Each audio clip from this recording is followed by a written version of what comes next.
Hi friends, இன்றைக்கி வந்து பார்த்திங்கன்னா நம்ம வீட்டில் எழுந்திரிக்கிறதுக்கு லேட்டானனால மார்னிங் டிஃபன் என்ன பண்ணலாம் அப்படின்னு ஒரு யோசனையோடயே எழுந்திரிச்சேன். அப்போ வந்து ஈஸியாக ப்ரிப்பேர் பண்ணுறது எது அப்படின்னு பார்க்கும்போது வெண்பொங்கல் ஞாபகம் வந்துச்சு. அந்த வெண்பொங்கலுக்கு சைடிஸ் என்ன ப்ரிப்பேர் பண்ணலாம் அப்படின்னு யோசிக்கும்போது வீட்டில் என்ன இருக்குன்றதை யோசிக்கும்போது கொத்தமல்லி லீஃப் தான் இருந்தது.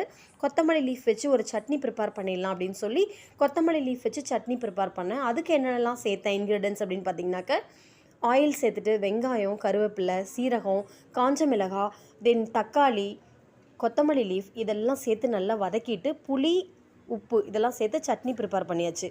கூடவே சாம்பாரும் ப்ரிப்பேர் பண்ணிடலாம் அப்படின்றதுக்காக பருப்பு சாம்பாரில் நம்ம சேர்க்க வேண்டியதெல்லாம் பருப்பு கூட சேர்த்து பருப்பெல்லாம் வேக வச்சுட்டு காய்கறிகள்லாம் தனியாக வதக்கி விட்டுட்டு காய்கறிகள் கூட நம்ம இந்த வேக வச்ச பருப்பையும் எடுத்து சேர்த்தாச்சு. இப்போ சேர்க்கும்போது பருப்பு சாம்பாரும் சூப்பராக ரெடி ஆயிடுச்சு. இதெல்லாம் சேர்த்து நம்ம வெண்பொங்கல் கூட சாப்பிடும்போது ரொம்ப டேஸ்ட்டு, வாவ்!